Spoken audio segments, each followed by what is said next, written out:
Thank you, Dan. Welcome, everyone. It's 6 minutes after the hour of 6 a.m. It is finally Friday and the first day of summer. Look outdoors. Can't you tell? 42 degrees on the first day of summer. Thank you very much. Shane Tobin on the line with me, half man, half amazing, back in Vancouver. How you doing, man? Yes, indeed. I'm back home, and it's still cold. Back home in Indiana. Yeah. So today is the longest day of the year, 2019. Let's see, the summer solstice. So the time will, 7:50 my time will be the longest point of the day, or the longest day of the year. It's 7:50 this morning. So okay. Wow. That's 8:50 your 8:50 my time. During the show, we'll be sitting through the longest day of the year. All right. Well, I'm ready. And tomorrow you start heading back to winter, aren't you? I know. Tomorrow we go back to winter. I'm 42 degrees. Feels like winter. had warmer days than that in February. It was snowing. It's only 52 degrees here. It's cold. Oh, man. January here. Yeah. Well, somebody said you got to get off the January thing on the text line. So will do. I get tired of hearing it. All right. Let's see. Let's look at some Gallup Valley weather because it's sort of okay. At least for the next 2 or 3 days, it's going to be nasty. Not nasty, but it's just not going to be. It's just not going to be summer. Our high today, 56 degrees, overnight low 40, cloudy all day, only about a 25% chance of any rain. Saturday, 59 will be the high and 44 the overnight low. AM clouds, afternoon sun, still not any real chance of precip. Sunday, 67, getting a little warmer. Partly cloudy, and then Monday all the way up to 68 and 44 the overnight low, and then Tuesday we finally get to 72. So there you are. There you go. And Wednesday 76, Thursday 77, Friday 76, Saturday 77, and next Sunday 78. So no chance of precip. Well, less than 25% all the way through the week. So maybe we can get through a whole week with minimal amounts of moisture here. And it is the end of June, of course. So Sunday will be the end, I guess. So there you are. And we'll hopefully crank into July. Jane? Well, and hopefully with no fires. Yeah. The water is the one thing about the water that's great. No fires. So that's a cool thing. And I'm guessing offhand, when's 4th of July? It's the middle of the week, isn't it? I think. Yes, I'm sure it is. Yeah. Let me see here. Look at the calendar. We'll probably be here. We'll probably be on the air more than likely on the 4th. It's Tuesday, July 1st, right? Yeah. So it'll be Thursday. So Thursday, July. Yeah, I don't want to take off Thursday and then come back in Friday. I just soon work Thursday and Friday and be here. And we'll do some 4th of July stuff. We might have a parade even. What do you think? Maybe we'll have a parade on next week. We haven't had a parade in a while. That's right, we haven't. Yeah, so yeah, we'll cover the Bozeman parade. Yeah, that's right. Well, don't you have a rodeo coming up though? Several rodeos in the summertime somewhere. Yeah. Well, I know Livingston has one. We used to have the NF whatever it was, the National College Finals Rodeo here, but they went to Las Vegas several years ago. We lost that. Big time. What a loss that was to the community. Of course. Yeah. There you go. Yeah, I got into MSU didn't want any they didn't want any tobacco, no booze, I don't know. It sucked. It was. All right. Yeah, chewing tobacco you're talking about. Yeah, they didn't want the chew stuff. So, yeah. Yeah, from our text line, 478-8298, no whining. Moisture is what the valley needs. You're right. No whining. We're not going to whine. Well, we've got some moisture, but I think we're probably still behind for the year, even with all the February snow and everything else we got. So, well, in that case, pop a beer,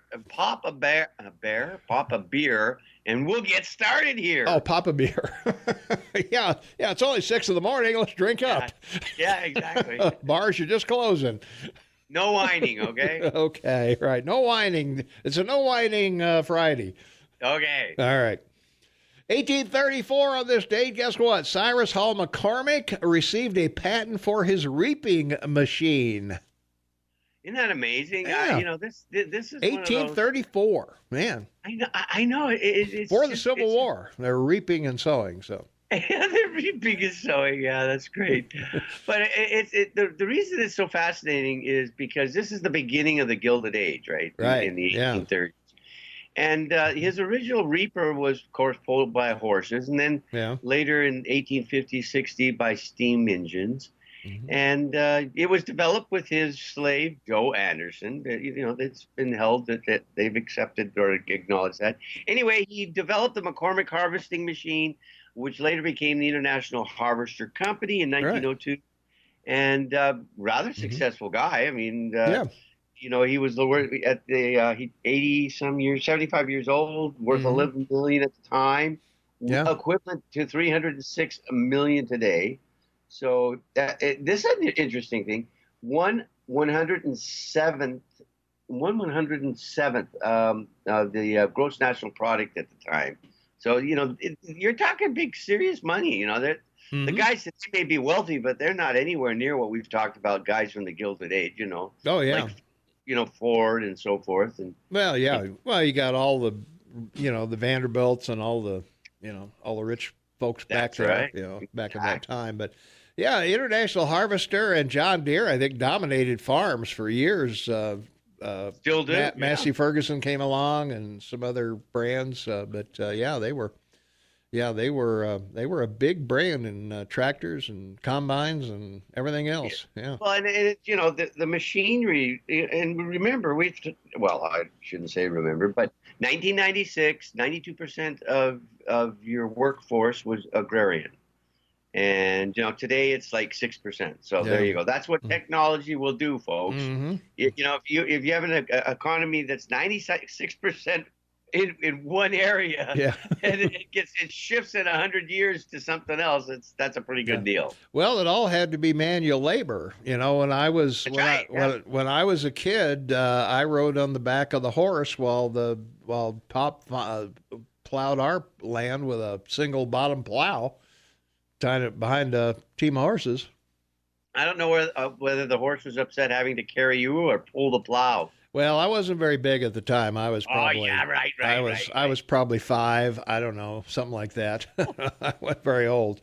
I don't think I was in school yet because by the time I got in school, by the time I was 8 or 9, I think we bought a Ferguson tractor, and I was planting in the field at 9 years old. And no kidding. Oh yeah. Oh my God! Did you have your earphone on and your little? Yeah, right. We had all that. Yeah, we had all that. We had the air conditioning and exactly.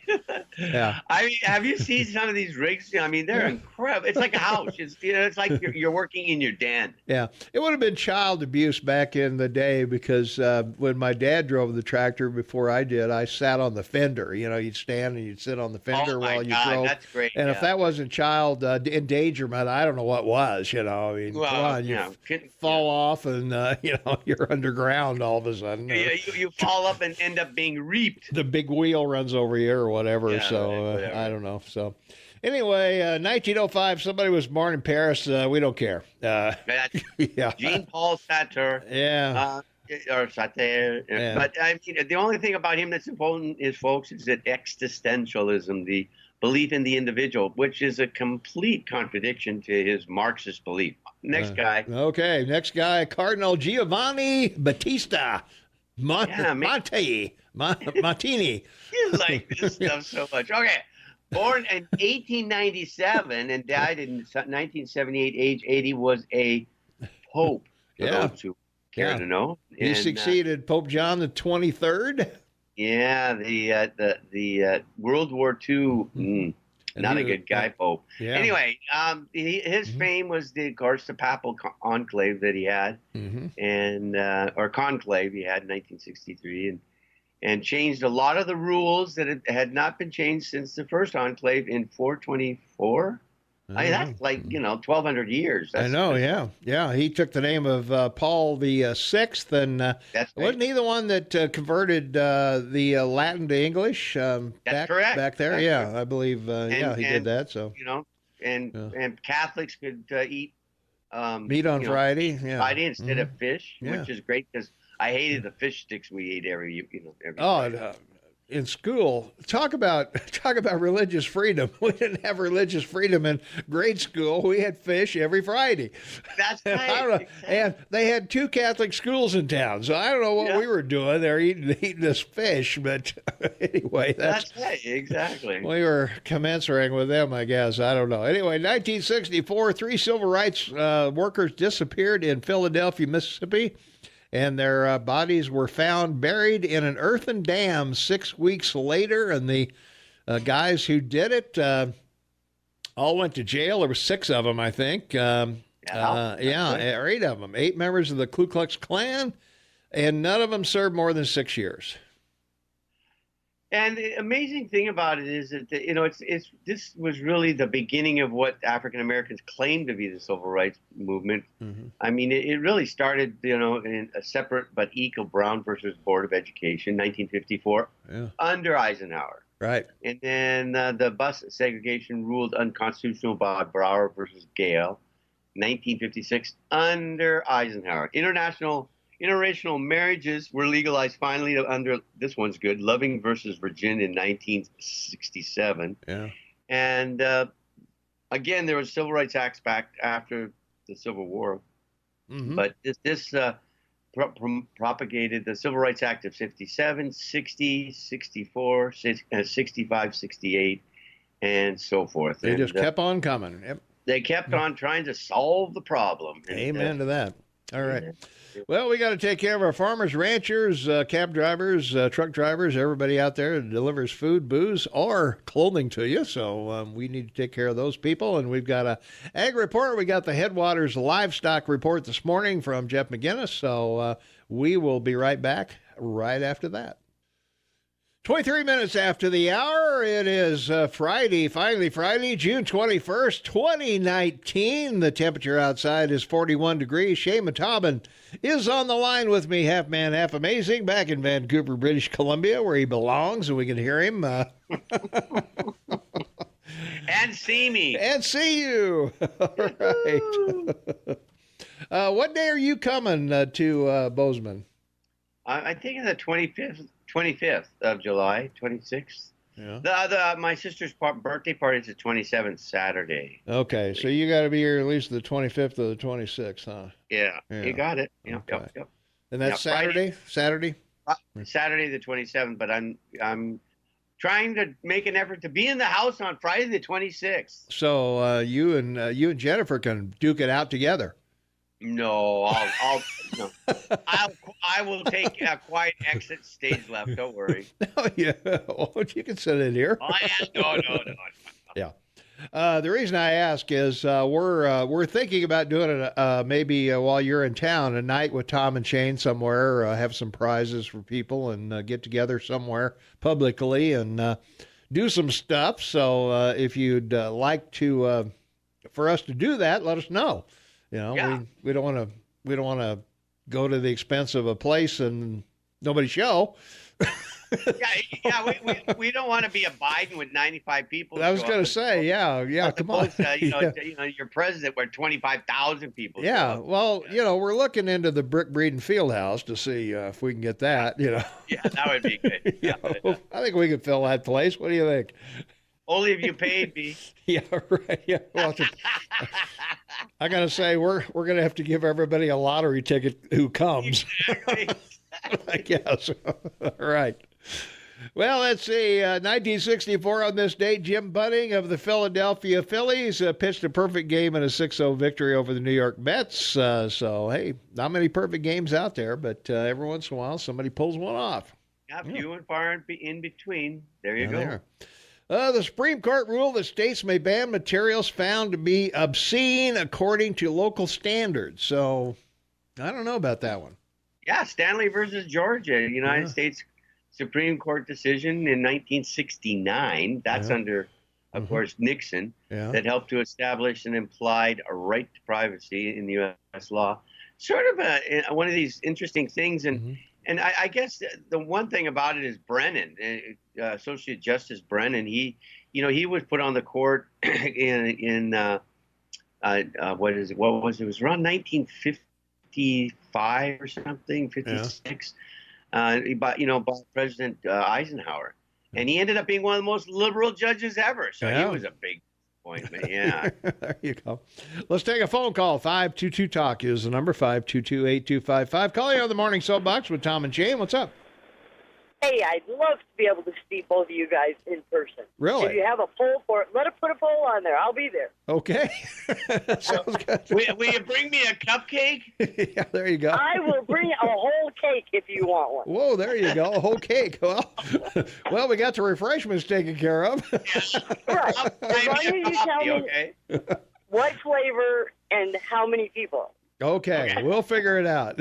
All right. Maybe we'll do a poll on that. Are you coming or not? So we'll make people go over and answer. Yeah, I'll be there. No, I won't, or whatever. So we'll see how that works out. But we'd like to do that because you guys have been so supportive of us. Since we were filling in here, and we'd like to we like to meet as many people as we can, and we want to hear what you like, what you don't like, and all that, and. Well, what we want is for you guys to be on the air as long as possible. Well, we're working on it. We're going to be here in July at least, I think. Don't you think he's cute today? He can't pat himself on the shoulder and just say, "We're marketing, folks." So that's right. Here. We're marketing. We're trying to. Did you ask the powers that be if you could put a poll on there? Who they want to be the morning people? Well, I haven't asked them, but we'll see about that. I don't know. Well, we did ask them if we could charge, and they said no. So, folks, it's free. Yeah, it's free. Okay? Yeah, it's got to be. Yeah, we can't charge you. Come and see us. So. Okay. Well, you need to officially get this on there. We want a poll. Okay. And I don't care if they find some people that they're thinking about. Yeah. Put their names on there. Put them on the air for 5 minutes. Give them a little spiel. This is what they talk about. Okay. And then let us do a poll on that. All right. Well, we'll see. We'll give the other guys a chance. A personal invite on my part. All single women welcome. Okay. Yeah. Right. Yeah. I will be there, Shane. I'm single. Okay. Well, there you are. All right. Thanks for the call. All right. We got to go. Hey, thanks a lot. Appreciate it. All right. Well, that's good. Yeah. All right, we got to duck out here, pay some bills. Montana State News, Fox News, Brooke Foster Weather, Gallatin County Fairgrounds, Cabell Bank, and Ben Shapiro. So stay tuned. We'll be right back. 23 minutes for the top of the hour. It's Friday, June 21st, 2019, the longest day of the year, first day of summer. And it's a balmy, really nice 42 degrees outside. I'm so excited. It feels like fall already. It feels like I want to go out and get the lawn chair out. I get the adult beverages cooling. Yeah, and improve on your farmer's tan, right? Right, yeah, I got to improve on my farmer's tan. Yeah, I got to get that going. There you go. That'll work just fine. Well, let's see. We're knocking down this day in history. 1977 on this date, Menachem Begin became Israel's sixth prime minister. And we need to honor this guy because he was quite a guy. He was quite a guy. He was an amazing man at the right time. He founded the Likud party, which today's party of Israel. But he also was involved with the Irgun. And they were the one that fought the British in Palestine and also defeated the Arabs in the 47-48 Civil War, after Israel got their independence. Mm-hmm. But the most important thing, and I have to say this, that Jimmy Carter never gets credit for it. In 79 at Camp David, he brought Anwar Sadat and Begin, who was you're talking conservative Jewish guy, right? Oh yeah. And they signed the 1979 Nobel peace treaty. Yeah. But I got to mention this because it's important. Ariel Sharon, who later became prime minister of Israel, convinced Begin that they had to have peace with Egypt because it was the only Arab country. That had a population large enough to fight a sustained war against Israel. So it was a brilliant move. Jimmy Carter gets credit for it, and both gentlemen won the Nobel Peace Prize for it in '79. And unfortunately, Anwar Sadat, was assassinated because of this, and it's very sad because he took over Egypt the 15th of October 1970 by the assassination of then, King Farouk. So, right, yeah. he was a real, and by the way, just because it's important, the thing about Anwar Sadat was cool. He left the palace one day, and he went to a Russian installation, got out of his car, went to the gate, and said, "Open the gate. I want to come in and check out what's going on here." And they wouldn't let him in. So he threw the Russians out of Egypt because of that. Ended up, of course, part of the Camp David deal that, of course, the Democrat Jimmy Carter did make was the multi-billion-dollar defense funding that the U.S. provided the Egyptians afterwards. So anyway, important thing to talk about because it's relevant so much so to today. Yeah. Well, how true it is. Yeah. Let's see. What else we got here? 1982, John Hinckley Jr. found innocent by reason of his sanity in the shooting of President Ronald Reagan and 3 others. Bradley, the Bradley gun bill was one of them, and I forget who the other one was, but you'll tell us. No, I'm not me. Oh. I don't want to. You didn't look it up, huh? Well, I did, but I just, it's one of those things that I don't understand sometimes how your justice system works. But, you came pretty close to losing that president, and he made down in history as one of your top 10 presidents. So, I don't. Yeah, when he was in the hospital, the doctors all around him, he said, "I hope you're all Republicans." Yes, that's right. One of his famous quotes. 1985, scientists announced the skeletal remains exhumed in Brazil were those of Nazi war criminal Joseph Mengele. And of course, that's what caused the conspiracy theorists to go crazy and thinking that Hitler is alive and still there and in South America. Brazil or Argentina, they all kind of went over there. But this guy was sick. He was a physician and ran the Auschwitz concentration camp during World War II, and he can say more. But it's also relevant to what's going on and being said by a certain congressman in your country. Yeah. But this was a bad guy. Some of the stuff that he did. He was not a nice guy, that's for sure. Yeah. Not a nice guy. 1989, Supreme Court ruled that burning the American flag as a form of political protest is protected by the First Amendment. What were they thinking? Yeah, exactly. Texas versus Johnson, 491, U.S. 397, 1989. Again, the decision, the 5-judge majority decision written by none other than William Brennan. Yeah. Again, the liberal guy. Appointed by Eisenhower. Well. Wow. Yeah. Anyway, yes, you pointed out, it's a First Amendment right. So there you go. All right. We got to take another quick break. We'll be right back after this. It's a short one, so stay tuned. 16 minutes before the top of the hour. It's Friday, June 21st, longest day of the year, 2019, first day of summer, 42 degrees outside. Shane Taubman, half man, half amazing, on the line with me. Tom Eagle, your morning mayor, and welcome back to the KMMS Morning Soapbox with Tom and Shane. 1997, the Women's National Basketball Association made its debut. Shane, Zemon Care. Yeah, no. Okay. That's the amazing thing. No, that's it's still there, but 23 years ago and 12 teams, and no one seems to care. Everybody in the media, particularly in sports, thought it would take off like crazy, right? Well, not like women's soccer, that's for sure. Or women's baseball during World War II when all the guys went off and the women played baseball, and it was very successful, but they didn't continue it. Yeah. They didn't continue. Yeah, they should have, yeah. Well, we got women's softball. Got a lot of women's softball, but we talk about that in 5 days. You need to know today. Yeah, you guys have them. Boy, those girls are aces. Woo. They are aces, that's for sure. Well, in 2005, we mentioned earlier, 1964, 3 civil rights workers were killed, and the bodies were discovered in a dam or whatever it was. Yeah. And dam. Well, on this date in 2005, 41 years later, Edgar Ray Killian, an 80-year-old former Ku Klux Klanman, was found guilty of manslaughter in the death of those 3 workers in Philadelphia, Mississippi, 41 days to the day earlier. So yeah, they are 41 days to the day. So how do you like that? So 80 years old, I'm guessing if he served the 6 years, he may not have got out of there. I don't know. Alive. Ouch. Yeah. Well, particularly going to prison in 2005 after civil rights and all of that came along. I don't think Ed had a pretty good time in prison, I don't think. I don't think so. But anyway. 2010, Faisal Shahzad. Sounds like Gomer Pyle. Shahzad. Yeah.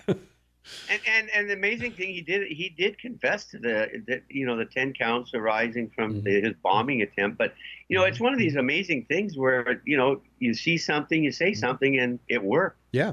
Well, he tried to set off a bomb in New York Times Square. Somebody noticed the van or whatever he had and alerted police, and they checked it out, and that's exactly what happened. Yeah, he didn't go off. They disarmed it, and he was later sentenced to life in prison for as he should have, being an idiot like that. No significant birthdays today, other than maybe Judy Holliday, born on this date in 1921, stage and screen actress and comedian. But that's. We have better things we can talk about. We certainly do, man. We've got to talk about especially the community news. I can't wait. I know, yeah. Well, a scientist is suing MSU. I know. There we go. And the students over a leaked report of Montana State University plant scientists and a former graduate student are suing the university and 4 women grad students, accusing them of leaking to the press a confidential investigation report that hurt his reputation and cost him a new job. Boy, so, Hikmet Buddock and a former grad student filed a lawsuit last week in Gallatin County District Court. The lawsuit accuses MSU of negligence. Now you got me. Yeah, I know. Yeah. Whatever it is, they didn't care. Someone was negligent. Yeah, they didn't care. Violation of privacy and breach of contract, and seeks an unspecified amount of money damages. It contends MSU knew or should have known the women grad students would seek to publish the university's confidential investigation. Didn't do enough to prevent them from copying the report. So, yeah. Well, so there you go. Inside baseball, baby. Inside, yeah. All right. Well, also Story Mill. That's been going on for forever. Finally, they think they're finally going to get it done. A completion. They're going to have something for everyone over there. Bozeman newest park will open in a month, and crews are busy installing playground equipment, finishing trails, and planting trees. And the Story Mill Community Park is nearly 7 years in the making, covers 60 acres. That's a pretty big park, if you want to know. Yeah. It's sort of amazing, you redo the land and turn it into, and it takes you 7 years. Oh, my gosh. Yeah. Well, construction and restoration begin in April of 2018. Next week, 2 sculptures will be installed. Montana State University art professor Jim Zimpel created one of the pieces, and the other was made by Stephen Fairfield. So the Trust for Public Land has been working on the park design since the beginning, and at one entrance near the Old Boys and Girls Club, visitors can find 3 of the park's 5 pavilions and wide concrete walkways. Paths throughout the park are made of a variety of materials and are designed to maximize accessibility. Well, I've got to look at that. Maybe we should have our night with Tom and Shane out in the park. Hey, buddy, I tell you, don't you live in a great country club? I mean, this is great. We do. Well, they said the planners have tried to meet or exceed standards set by the Americans with Disabilities Act, too. And so the project cost $16.3 million, and the city of Bozeman contributed $4.5 million through voter-approved bonds, and the Trust for Public Land collected $11.8 million from 450 donors. So there you go. Pretty nice. Wow. Pretty nice little park addition out there. And this is a great example of government having expendable income. Yeah. Yeah, it's 60 acres. If you're not sure how big an acre is, that's a football field without the end zones. So you're going to be trotting around on 60 football fields out there. So that's a pretty big piece of land. Yeah, it So by all means, get out there and enjoy it. It's going to open in a month. So, well, in other news, an audit found the Montana Office of the Commissioner of Higher Education overspent on lodging, travel, meals, including hotel rooms for members of the Board of Regents and staff before the previous two, say it with me, Cat-Griz football games. Come on. Yep. We got to stay at the Four Seasons. We got to eat steak and lobster and yeah, no hot dogs and cold beer for us. No big surprise here. This is just a little surprise. Just a little surprise. So, all right, we got to duck out of here for a minute, and we'll be right back after these important words. Stay tuned. Welcome back to the Morning Soapbox with Tom and Shane. 6 minutes before the top of the hour. It's Friday, June 21st, 2019, the longest day of the year. Thank you very much for making that possible for us, God. And 42 degrees outside. And we were talking about the education commissioner overspent on hotels and travel for the Cat-Griz games.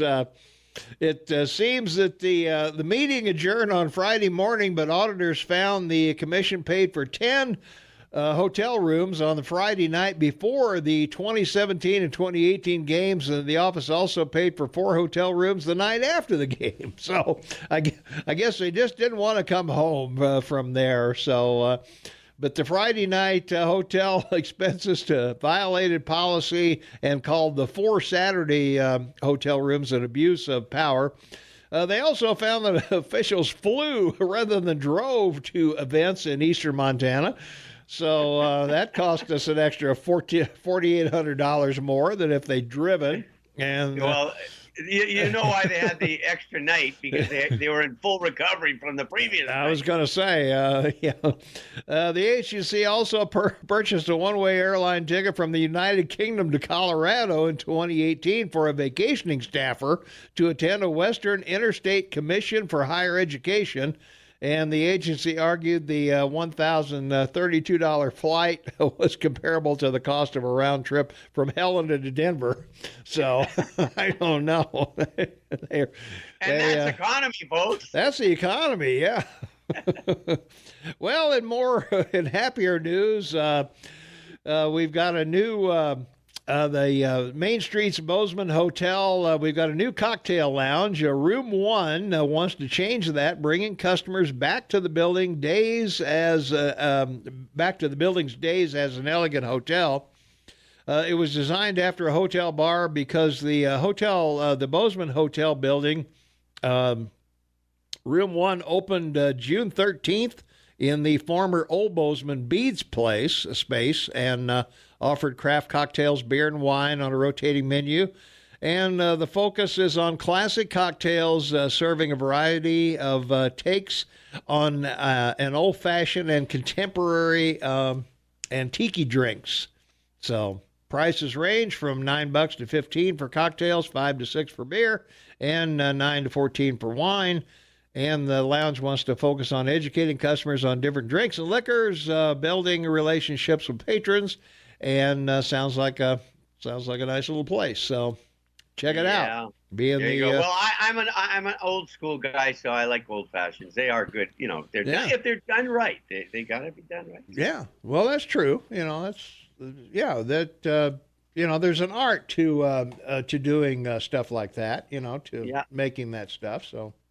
That's why don't they call them mixologists or something like that? They're not bartenders, they're mixologists anymore.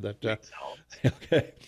Well, Livingston's printing for less. They're going to announce a major expansion.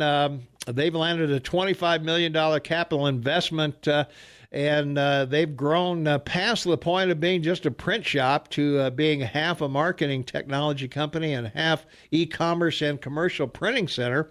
And I'm pretty sure they're the printer for AARP. There you go. Yeah, right. So they're a big operation over there. So it's pretty nice place. Been over there a few times and checking them out. They got 350 employees, and they have a lot of technology and stuff over there. So it's pretty nice little operation they got going there. So yeah, we like that. So. Yeah. Well, over in the Montana Department of Environmental Quality has proposed a possible cleanup for the Mission Wye State Superfund facility east of Livingston, and is seeking public comment on his proposal until July 6th. So if you want to comment on that, you better check that out over there if you want to see what's going on with that. Let's take a quick phone call here, then we got to get out of here for news at the top of the hour. But 522-TALK is the number. Call you on the Morning Soapbox. What's up? So, Tom, were you thinking, when you played She's a Maniac? Yes. Were you thinking of Nancy Pelosi? I was, yeah. I that was the first thought that came into my mind, either Nancy Pelosi or AOC, one of the two. They're interchangeable, Or Kamala Harris. Right, any of those, yeah. Gildebrand, they all run together. Warren. Warren. Yep. Any one of those would work. Yeah. Anyone will work, yeah. So the left-leaning Democrats, wrong about collusion. Yeah. Wrong about, the trade deals couldn't be renegotiated. Yep. They're going to be wrong about this Green New Deal. And it looks like, the weatherman's talking about record cold temperatures. So, global warming. Oh, I'm sorry. Yep. Climate change. Yeah, get it right or they'll chastise anything you. At once. So, wrong about that, too. Right. Where's it going to stop? Well, I hope they don't, or we won't have anything to talk about here. So, hey, thanks for the call. I got to go, and I appreciate it very much. Thanks. All right, take care. All right, we'll be back right after the news at the top of the hour, so stay tuned. All right, thank you, Dan. 6 minutes after the hour of 7 a.m. It's Friday, June 21st, 2019, the longest day of the year, the first day of summer, and our temperature has not moved, Shane. It's 42 degrees. I don't know. First day of summer, snow yesterday in some areas. I had some in our front yard, and I don't know. My wife comes out. She slams open the drapes like Independence Day and says, "Look, look, that's why." You brought me from California to this? Yeah. Whose idea was it to come to this godforsaken place? Now, we're not whining today. We're happy to be here. We are broadcasting from what I consider the last best place on earth in Montana. Yeah, in Montana. So we're happy to be here with you guys this morning. And 5 things you need to know. Well, everybody knows Iran shut down a drone of ours. President Trump approved a U.S. military strike against targets inside Iran in retaliation for Iran's downing of that drone. $130 million drone, by the way. But the operation already underway in its early stage was abruptly called off, and planes were in the air, ships in position to strike a handful of targets like radar installations and missile batteries before dawn on Friday. It's not clear whether Trump changed his mind on the strikes or whether the administration backed down for other reasons. But Iran leaders said that Trump warned them about an imminent attack via Oman. And he was against any war with Iran and wanted to talk to Tehran about various issues. And I'm sorry, Shane, I don't believe you can negotiate with these people. Well, you can't, but, attacking their country is an act of war. And I don't think he wants to get into war because it destroys presidencies. Well, we know that. Reagan attacked Libya. Clinton went into Kosovo and Herzegovina, Bush did in Afghanistan and Iraq. So no war declared on any of those. So and his dad clearly cleaned out Kuwait. So there you go. Well, they did, yeah. So. I mean, 72 hours, wasn't it, or something? 78 hours? Something like that. Yeah, it wasn't very long, but let's take a phone call. 522-TALK is the number, 522-8255. Caller, you are on the Morning Soapbox with Tom and Shane. What's up? It's some old guy. Yeah. Good morning, sir. Good morning there, Shane. Morning, Tom. Good morning. Well, I got a big question to ask you two boys, and I got a comment. All right. What in the hell are we flying a drone over there for to start with? Well, we were looking, we were in the Strait of Hormuz to see if there was any activity there about planting any more mines or attacking any more ships. And Why are we there, Tom? Well, to protect the interest of our allies, for one. The two ships that were attacked were our allies. Well, Japan and Norway, I understand that. What about Norway and Japan and Saudi Arabia and them taking care of their own bailiwick? And what in the hell do we have a drone there spying? Them drones are spy planes, and they're spying on Iran and they're spying on everybody. What in the hell are we doing? We're asking for trouble. Well, we're asking for it, Tom. Well, like Iraq, I don't think Iran has the ability to come up against us if they want to go all out. I think a couple things, Clint. I think one of the things that they thought was going to happen when they hit those two tankers, they thought that oil was going to go through the roof. Yeah. And it didn't, because we're oil independent. We don't need. We're assuming that. Yeah. Well, we don't need what we used to get from the Middle East and and from the Gulfs and things. Well, now, Japan does. So obviously they import. And China and India. Well, I don't think. Now I can understand around our shores and stuff. The United Nations, when it was formed, was to keep peace in the world. Now, the United Nations have a job to do. If we're going to continue a United Nations, they have a job to do to look into all this. Okay, that's their job. It isn't our job to have a spy plane there. It is not. The thing is, well, it's a world market, though, Shane. I understand that, but the Saudi Arabians, they just said how much that one guy was worth. The head of it, over $1 trillion. Okay, now what's the matter with Saudi Arabia having their spy planes or buying one from us and doing their thing? Okay, instead of us being the policemen of the damn world, what is the reason why that we're guarding the Straits of Hormuz? What about England? What about the United Nations? Why aren't they there? Why is it up to us? Our men and our boys have fought and died for crap like this. Korea, for instance. No, you're right. I'm telling you, President Xi and Putin put a stop to that. Yeah. Well, they certainly could put a stop to Iran, and I think that's one reason that Trump backed off. He's going to meet with Xi, and he better. Yeah. And Xi just met with Kim Jong-un. And I think Trump is going to sit down and say, "Listen, you got to keep these guys under control." Well, something's going to have to happen here because China's got 1.5 billion people, okay, and then you got Iran and all these other allies of China. China is a big, powerful nation now. Don't let anybody fool you. Oh no, if they surrendered, we couldn't feed them all. We'd go bankrupt. So. Well, they claim that you can line them up 50 abreast and shoot them with a machine gun and never kill them all. And you'd never run out of people. Yeah, that's right. Well, they got a 2-child policy now. Well, look at Russia. Look at how powerful they are. Yeah. Okay, you take them two nations. Okay, when we have a third world war, we're going to have it right here. And what I'm interested in is keeping our drones, us, the United States, should not be in that Strait of Hormuz.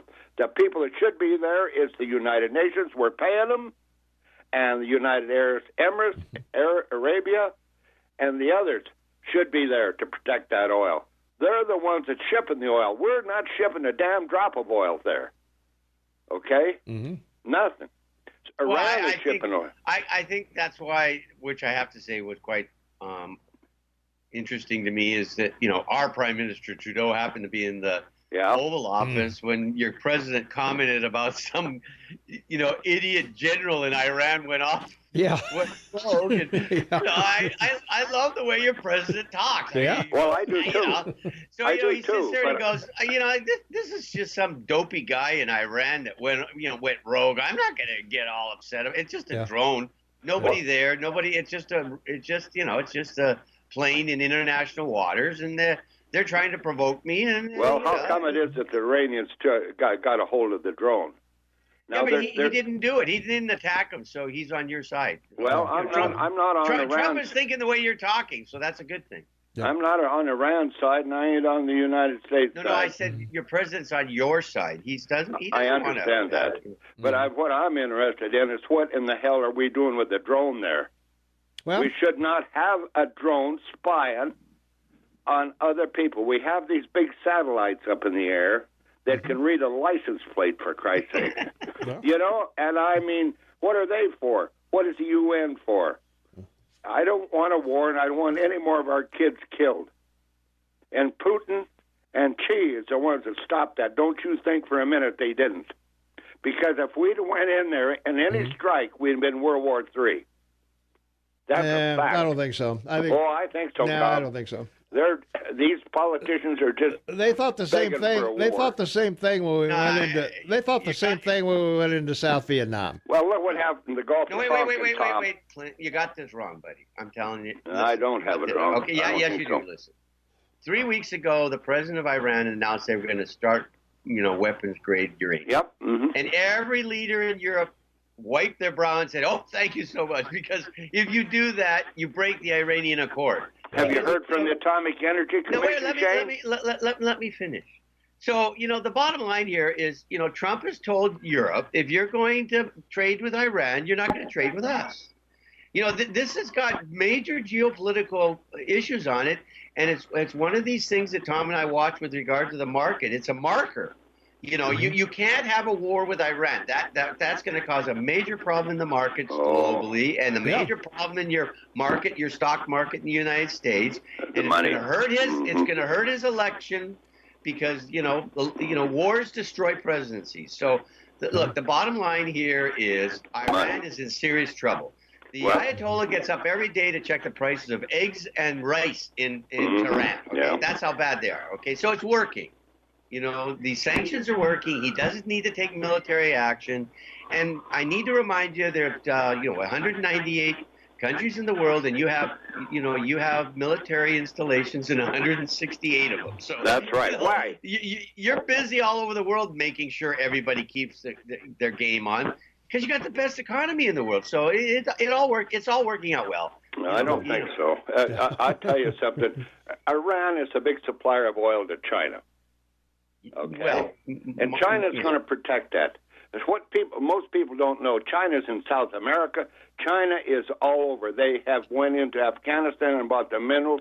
I have watched them.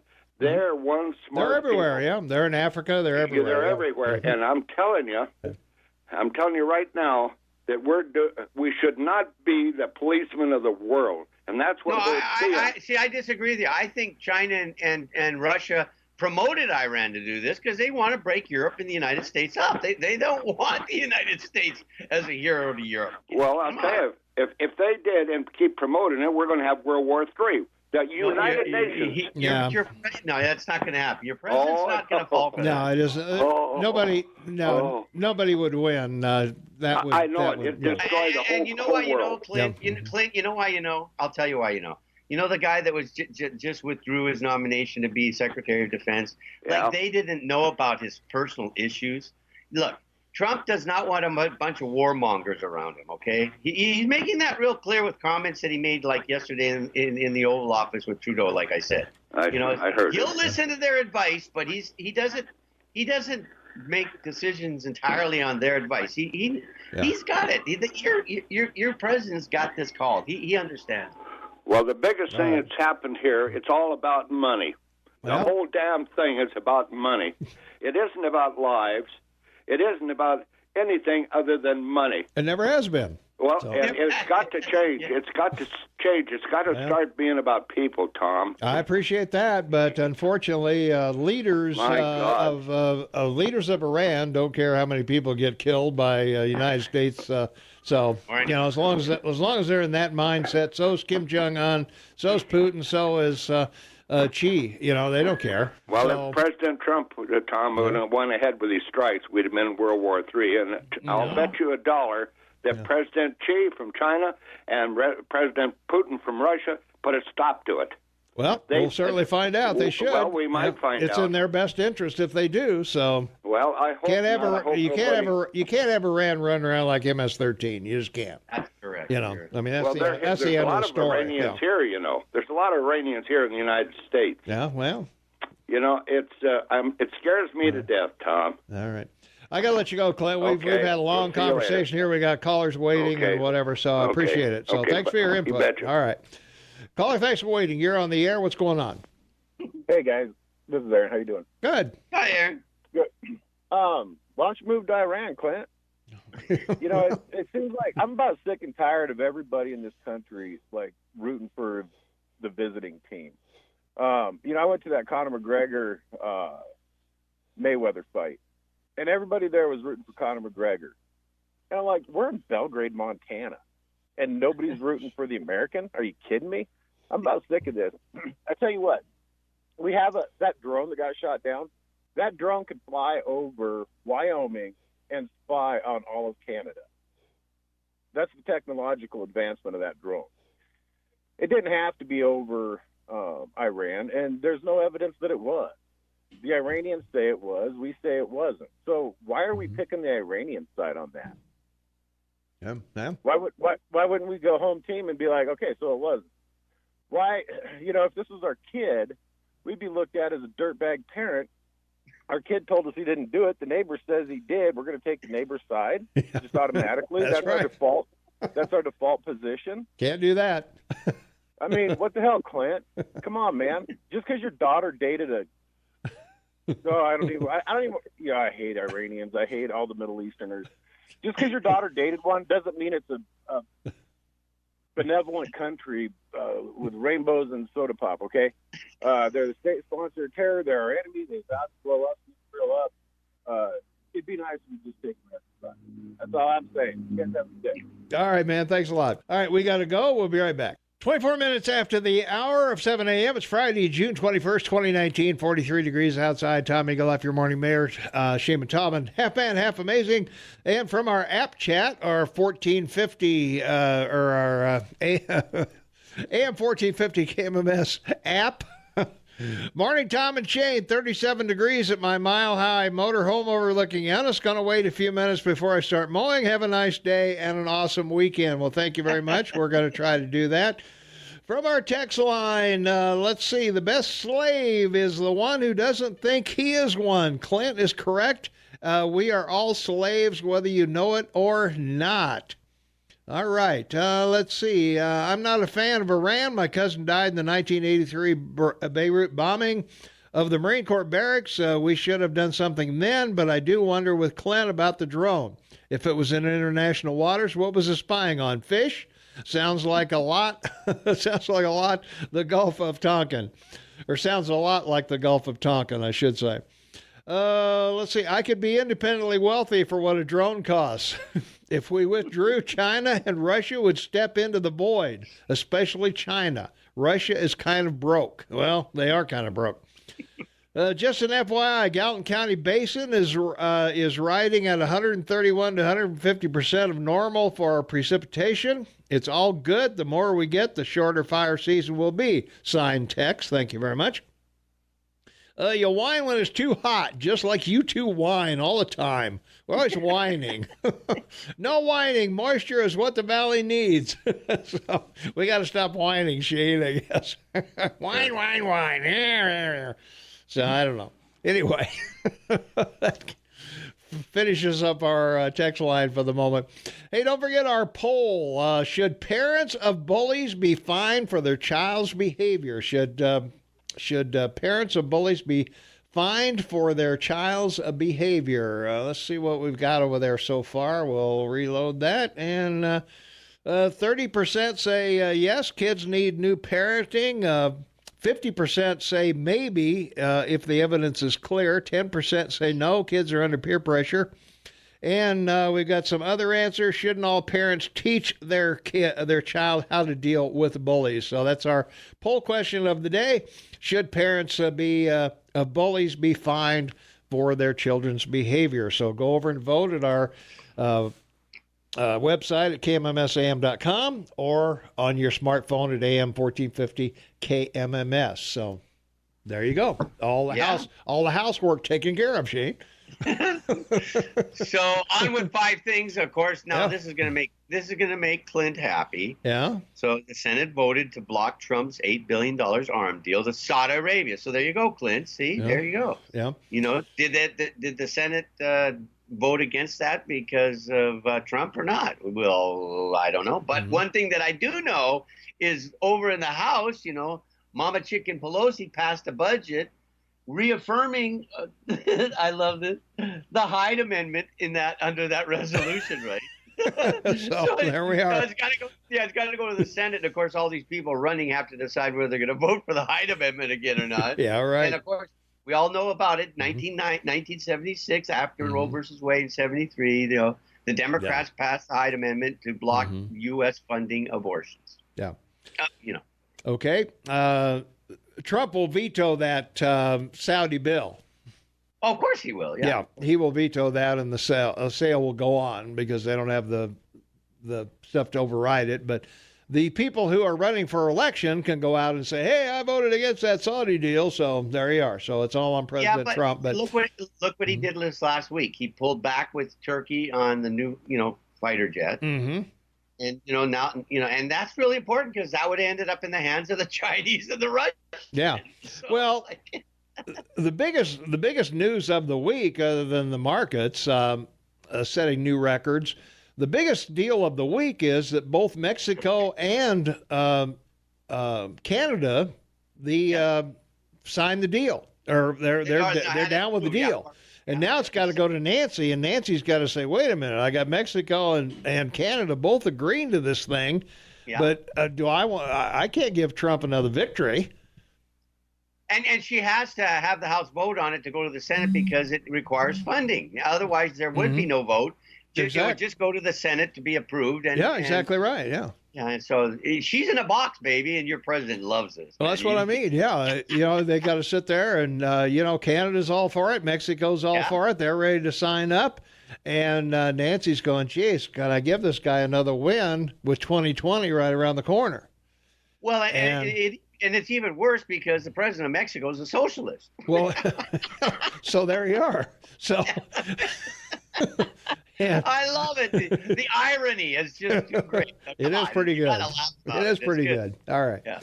All right, we got to duck out and pay a couple of bills. We'll continue on with 5 things you need to know when we come back. And Jennifer Bordy will join us at 8 o'clock for the Law Babe for Law Talk. And we'll talk about, I don't know, we had a couple Supreme Court decisions that were kind of interesting. So we'll chat about those. So stay tuned. More to come right after this.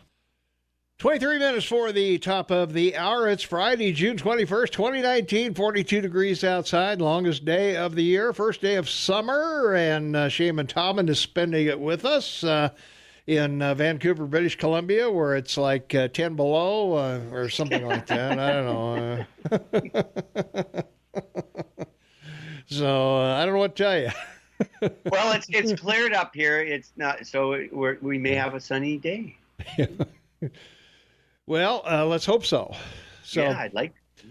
All right, we're going through the 5 things you need to know. I don't know if you need to know this or not, but Roy Moore is going to run again in 2020. He's the Republican for Senate in Alabama. If you remember, he's the guy that refused to take the 10 Commandments out of the State House.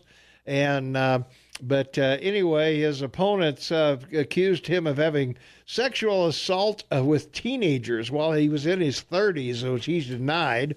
And apparently 9 women have come forward, but I don't know if anything's been definitively proven or not. But anyway, the president went down there and campaigned against him.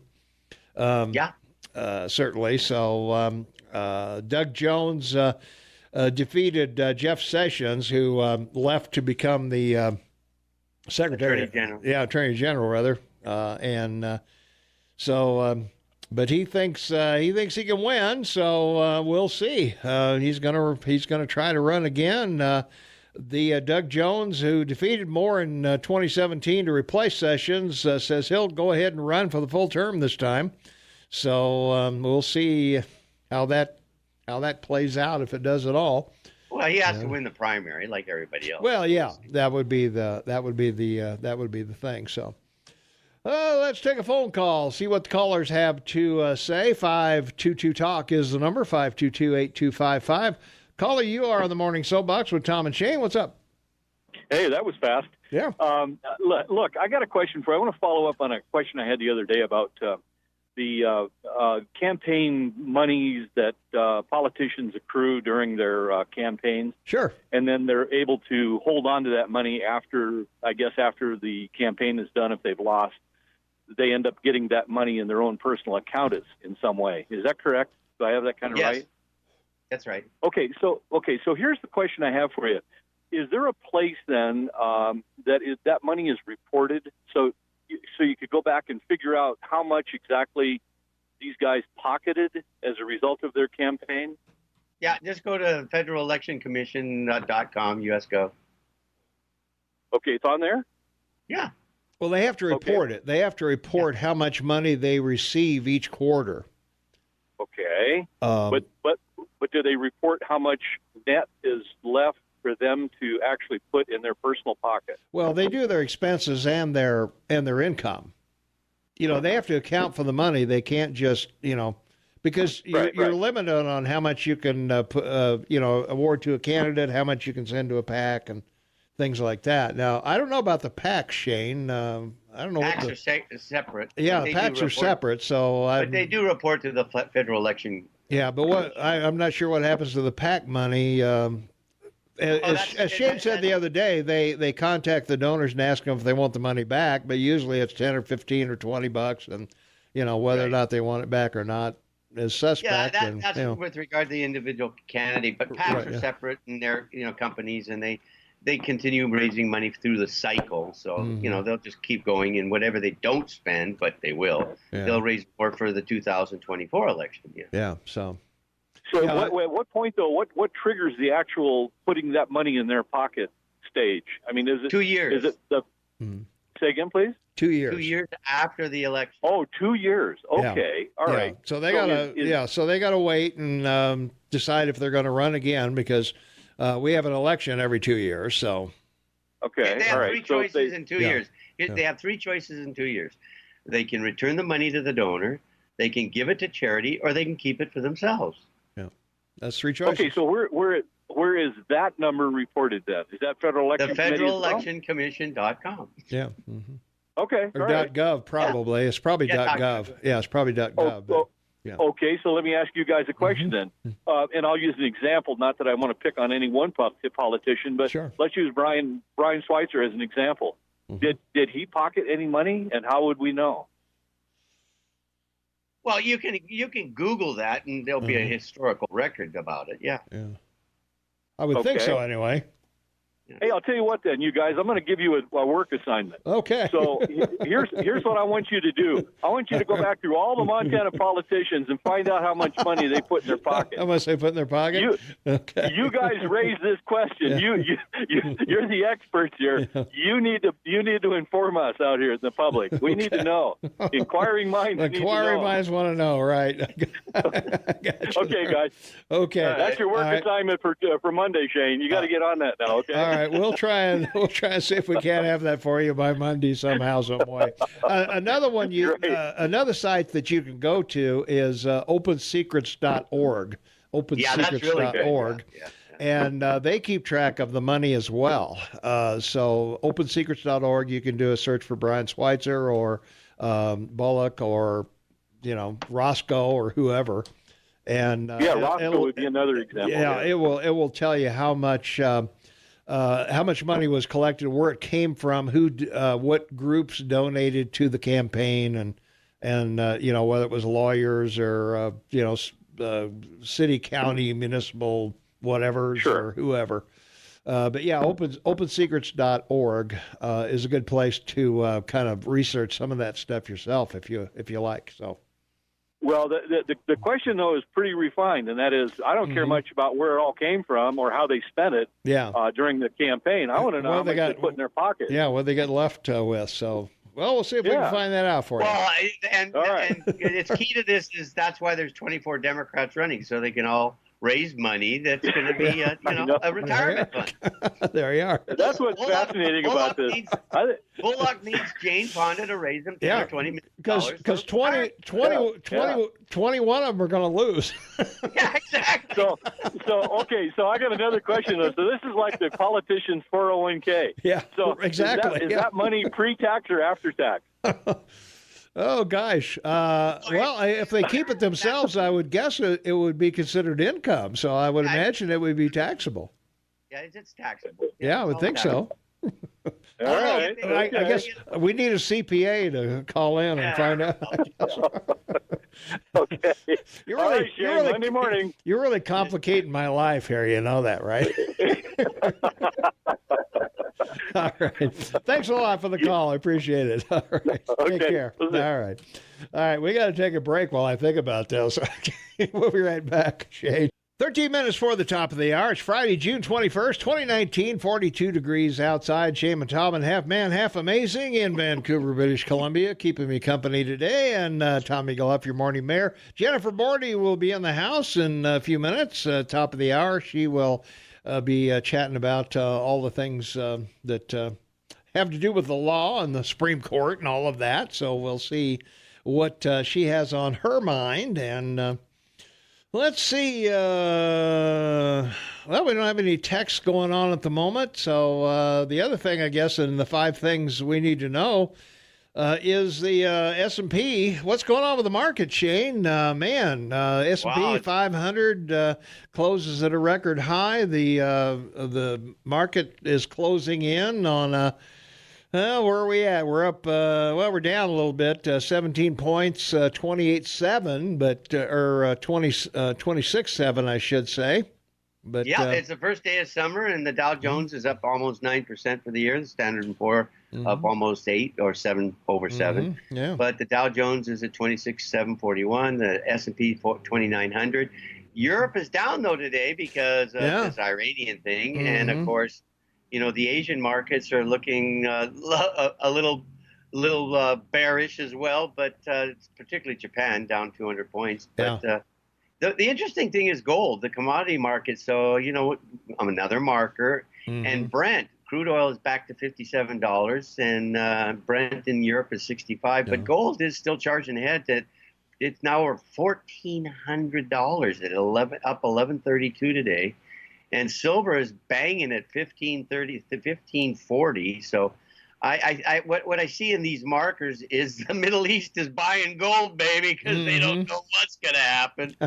And so there you go. Agriculture, soybeans are down 475 to 912, and all-time high. And wheat's at 529, up $1.75.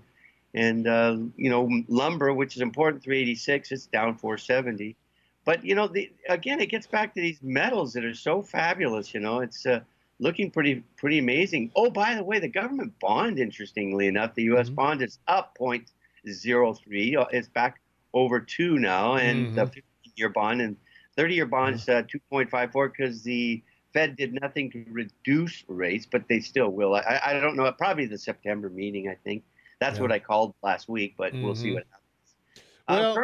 Currency, real important. The euro, $1.13, so it's gone up an entire basis point, in the last week. Yeah. And the Chinese yuan is down a bit, and of course the Canadian dollar is strengthening because of all these issues with regards to oil. So, interesting market. It's global. It's good, and your 401k is safe for the moment. Yeah. What about gold? Gold is flirting with 14 or 13 or 14. $1,402. Yeah. What's up with that? The Middle East. With this issue with Saudi Arabia and the Crown Prince now, no question he knew about the assassination and, the situation they have in Yemen. And they're the big buyers of it in these times. So they're the ones driving it. They're probably moving into gold because they don't know where they may end up. Yeah. Well, I don't know. But oil's up only slightly. But I don't know, man. But gold, 14, past 14. They're talking about it going to 15. I don't know. You guys all predicted years ago it was going to 2,500, and It's been sitting on 12 for like the last 10 years. Yeah, that's right. That's right, Mayor. Yeah. But So I don't think gold's going to go much higher because it doesn't generate anything. You know, you can't. All it's worth is what somebody else is willing to pay for it. You know, if you can find a sucker that wants to pay more for it, then sell it to them. But I don't know. Got to watch it. It's a marker. It's a major marker in the world. All right, here you go. From our text line, 478-8298, Trump knows more than the generals. He's a stable genius playing 3D chess. This I can tell you, believe me. There you are. Very good call.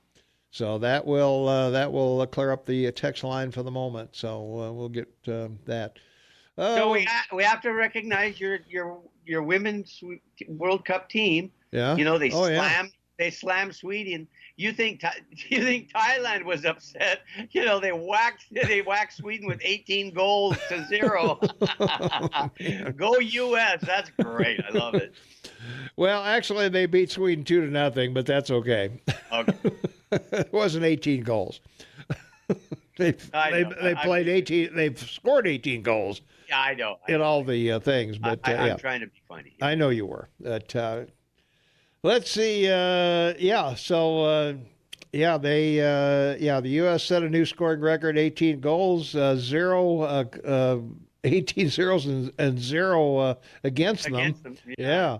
And they'll play Spain next in the round of a 16 knockout phase of the tournament. Spain finished second in its group behind Germany, so Spain will feel our wrath next, I guess. So, all right. We got to take a break. We'll be right back. 4 minutes after the hour or 4 minutes till the top of the hour, I should say. I can't read my clock. Friday, June 21st, 2019. Well, it's got the go down and the go up, you know. I can't read them. I don't know what it means. Anyway. Have another beer, Tom. That's right. I know it's 42 degrees outside, and that hasn't moved since we came on the air, so that's got to suck. So. But anyway, Jennifer Bordy will be in the house here shortly. We'll be talking with her. Our poll question of the day: should parents of bullies be fined for their children's behavior? Should parents of bullies be fined for their children's behavior? Right now in the lead, 46% say maybe if the evidence is clear. 30% say yes, kids need good parenting. And 15% say that no, kids are under peer pressure. And one other answer: shouldn't all parents teach their children how to deal with bullies? I don't know. Did anybody bully your girls, Shane? You can still talk, you know. I know that. Okay. I'm looking at my phone because I want to call you back. Don't you have a speed dial? Don't you have me on speed dial? No, actually, my youngest daughter had an issue with it because back in the 80s, there was a real bad situation that occurred over on the island where a young girl was bullied and killed and drowned. Wow. And ouch. So, yeah, both my girls had issues with that. And I went to the parents. Did you? And I did. I went to the parents and sat down with them and confronted it immediately. And I didn't involve the school. I just went to the parents of the kids that, that had issues. And we talked and then got the girls together and resolved it. And that's the way I dealt with it. Okay. Well, there you are. Yeah. I don't know. I don't know if, in Montana, you never know what kind of parent you're going to confront, you know. That's true. Yeah, right. Or whether or not they're armed at the time. So. Well, I did take measure, to know the parents of my daughter's friends, because if they wanted to visit or go over or have a sleepover, I had to get the phone number and I had to talk to the parent. And of course, my daughter didn't like that. And I said, my house, my house, my rules. But, I always checked where they said they were going to be or where they were staying and what they were doing. I just think it's the responsibility of a parent to do that. Well, I would think so. We have a parent just walking in the door right now. Jennifer Bordy's in the house, so we'll be chatting with her shortly. From our text line, 478-8298, longest day of the year, and it's 42 degrees. Yeah, yes, it is. Yeah, longest day of the year, and it is 42 degrees. Thank you very much. So, I don't know. Well, we're I don't know. We're not sure what's going on here, but anyway, I want to ask Jennifer about our poll. Did your kids have problems with bullies or in school? Did you? Yes, absolutely. They did. Oh yeah, and how? Very much so. Well, you're an attorney. Would you just go sue the parents? No, as a matter of fact, it's kind of an interesting story. Yeah. They both had problems with bullies. Yeah. Solomon, based on one thing. Seth, probably because he was shorter than everybody else. Yeah. Hey, been there, done that. Yeah. But, well, it depends, because if the son of a school board member beats your kid up, your kid is the one that's going to get suspended, not the one that was violent. There you are. All wow. All right, we got to go. That one. We got to go. We got to take a break. We'll be right back with Jennifer Bordy and Law Talk following the news, so stay tuned for that. Thank you, Dan. 6 minutes after the hour of 8 o'clock, Friday, June 21st, the longest day of the year, 2019. First day of summer, and it's a rocking and rolling 42 degrees still outside. Shay Dobbin on the line with me from Vancouver, British Columbia. Welcome to Bozeman, Montana. Yeah, right. Jennifer Bordy, the law babe in the house. Tom Eagleoff, your morning mayor. How you doing? I'm great. How are you doing? I'm living my dream. Me too, I guess. I just came back. I went to Portland last weekend for Solomon's graduation from Portland State University. Oh, good for him. Had a fabulous weekend. Well, good. We also went to the beach, and I don't know what they call it. He's getting married too, isn't he? No, that's Seth. Oh, Seth's getting married. Seth's that's getting right. married. Okay, but Solomon does also have a long-term girlfriend, but we'll see where that goes. Well, all right, good. But I don't know what it's called, but there was this like a special low tide because of the full moon. It's not a neap tide. That's in between. But and so I went down to the beach at like 7 a.m, and there were all these tide pools and seals. I took and I'm not a good photographer, mind you, but I took like a poster perfect picture of this baby seal and its mama. Oh, yeah? Down all there. right. And I had a great time. So I really am doing great this week. Well, good. Well, outstanding. But anyway. So Supreme Court's been going nuts here lately, so yes. What are they doing? And I have a problem next week, by the way. I'm not going to be here on Friday. I forgot I have court. Oh, okay. Well, good for you. But well, we'll put it on the calendar. While so you're at not least here. the Supreme Court graced us with a ton of decisions this week, which is unusual. They usually wait till the last week. I was going to say, yeah. And release them all. But I'm not going to be here next week to talk about the ones they release next week. Yeah. Okay. Boo-hoo, boo-hoo. Well, we'll get you in July then. So, anyway. Yeah. Okay. Well, they have been busy this week. And I have to tell you, I think what is more fascinating than any of the decisions they released is who was in the majority on those decisions. Because let me tell you, I think maybe there was one case released on Monday out of about 8 all week that might have been the traditional conservative liberal split. But other than that, it has been all over the board. Conservatives voting with liberals, liberals voting with conservatives. And whether it's in the majority or in the dissent, it's amazing. It has not been what I think anybody would have expected from this United States Supreme Court. So, all right. Without further ado, let's talk about some of these decisions. Let's go. Okay, because I doubt we'll have time to even talk about all the ones that came out this week. Yep. But one of the big ones, and I wish I didn't have to talk about this in a vacuum, because next week we've been talking almost this whole term about the fact that they're considering political gerrymandering. Now, racial gerrymandering being that every 10 years after the census, you got to redraw districts to reflect the population. And there's been a practice long in place where whatever party is in control tries to draw the districts so that they can have the most voter influence. Yeah. Yes. So, and it's always been the law, and not always, but it's long been held that you can't draw those districts based on racial discrimination or factors. But next week, we're going to see a couple decisions. They're going to finally decide, well, they've always decided that you can't do political factors. I mean, that you can use political factors. It's not discrimination to say this district excludes Republicans or this district excludes Democrats or includes them. But racial. And so they came out with a decision this week about racial gerrymandering again.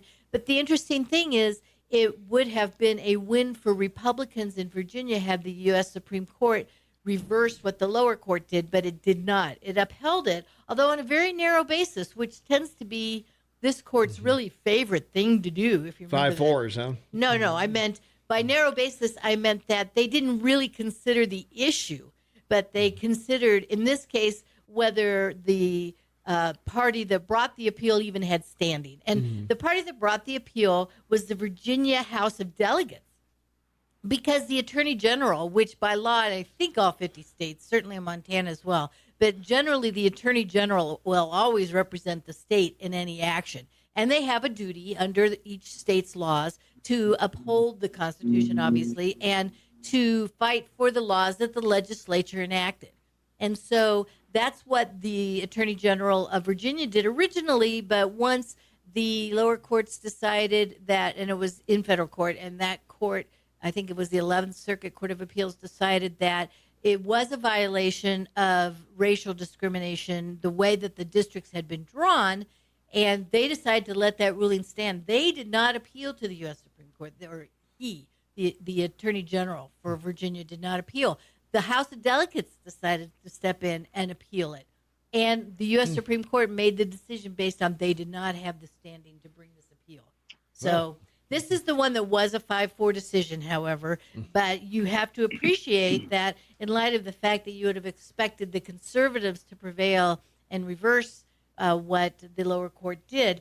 So let me see. I wrote down who all voted where. So this was Ginsburg, Kagan, Sotomayor. So they were 3 of the 4 liberals, not Justice Ginsburg, and Thomas and Gorsuch joined them in the majority. Wow. So, yes, very interesting result all the way around, but not necessarily deciding the question. Although here's something interesting, too, which is that Democrats did gain a foothold in Virginia. I think the governor and somebody else, maybe even the Attorney General we were just talking about, I can't remember, during this 10 years, because this was the 2010 census on which they redrew the district. And here comes the decision just in time, because next year we'll have another census and we'll have to start redrawing districts all over the United States again, and there'll be a whole nother 10 years of litigation about it. But at any rate, so I look forward very eagerly. I'd like to see, as well, most people, what they do with political gerrymandering next week. But for this week, they tossed Virginia Republicans a defeat and decided that, yes, the districts that were drawn there are not racially valid. Because they did apparently try to cram all these all these blacks into one district so that would be the only district that would have a Democratic outcome. So, what a surprise.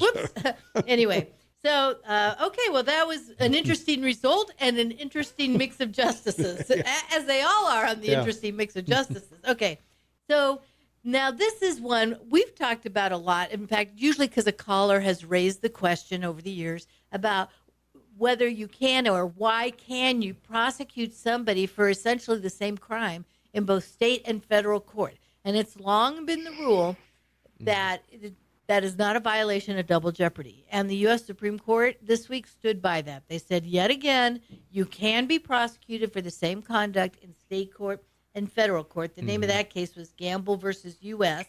And, well, I'm just going to say who dissented. That would be easier. Ginsburg and Gorsuch. So you have one liberal and one conservative, one conservative dissenting, and the rest all were in the majority that said it's okay. We're not going to disturb that, not yet at least, that you can be prosecuted both federally and in the state courts. Was this based on a specific case? It was, and it had to do with gun possession. Most of these are, I know that, but right, they all are. Yeah. It had to do with gun possession, but the interesting thing is almost every commentary you read about this case this week is likening it to what's going on for Paul Manafort, who was convicted. He pled guilty to several things federally as a result of Mueller's investigation, but he's also being prosecuted in New York State Court for a lot of the same things. And so he's out of luck. This decision says it can happen, buddy. So isn't that also happened to Anamati, the... Well, there's actually be quite a few people probably affected. The reason I asked if it was not affected. The reason I asked if it was based on a specific case was that another case come up where it could be a violation of double jeopardy between federal and state court? I would say based on this decision, reaffirming decades. It'd have to be a very specific, I a don't very think narrow. so. I don't think they would ever find it. A very narrow. Yeah. So, yeah. Because I mean, it's the same conduct. Sometimes it's not exactly called the same crime. Like remember Rodney King, and they were acquitted. The police officers were tried in state court for beating up Rodney King. They were acquitted. Then they were tried in federal court for violations of civil rights, violating Rodney King's civil rights by beating him up. So while it wasn't the same crime per se, it was the same conduct. Right. And it's long been held. That's fine. Okay. All right. So you're out of luck if you.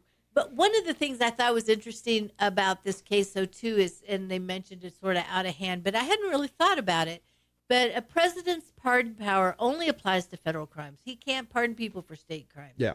I never really thought about that. And so we've known for a while he's apparently thinking about pardoning Manafort. But Governors that won't can help. do that, can't they? Governors Yes, can, governors yeah. can pardon for Okay, state crimes. yeah.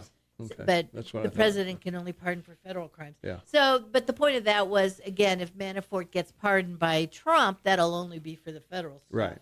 So, and another interesting... I don't think Cuomo's going to... Gonna what? I don't think Cuomo's going to give him a pass. Oh. Another interesting thing about this case, though, is Justice Thomas wrote a 17-page opinion. While he did agree with the majority in the result, but he wrote his own opinion expressing the view that the court should be more willing to overturn its precedents. So I'm not sure. Well, in other words, I think what you mean he's like saying, Dred Scott, for example? Yeah, well, that one's been overturned happily. Yeah, that's what I mean. But, yeah. The blacks are citizens now. Yeah. But I mean, and not yeah. property. But another one we talked about this morning was burning the American flag being a First Amendment. You know? Right. And I can sort of. I don't see think that one will ever but- get overturned. Yeah, I don't think it would. But I mean, But you got to wonder if him saying that isn't a little bit of a presage about what, because eventually I think we are going to face the Roe versus Wade question. well, that's what I was going to say. I think most people think, particularly when there's 16 or 17 states now that have kind of put abortion way out of. There's not that many, is there? Well, there's quite a few. Wow. I don't remember exactly how many there are, but I think I heard something like 17 states have done something about it. So, some form. Well, we'll look at that. I'll look it up. I mean, my prediction, I've said it a couple times now. I predict that eventually when it reaches the U.S. Supreme Court, they're not going to hear it. They're going to let stand whatever lower court ruling there was, and that's how they're going to handle it. But I could be wrong. In fact, I probably am. But that's just, I think, especially when we're seeing this, like this next case I'm going to talk about was actually not a U.S. Supreme Court decision this week. And we've talked a lot this term as well, more than I ever have, if I ever even have before, about how when they don't take a case, it says a lot, or just the fact that they're considering taking a case. But at any rate, they did not decide to hear, and they simply issued a one-page order that said nothing but the Oregon court has to redetermine this in light of our decision in the Colorado Baker case last year. But a very similar case out of Oregon where the Bakers were found to have violated Oregon state discrimination laws because the baker refused to prepare a wedding cake for a gay couple on religious grounds.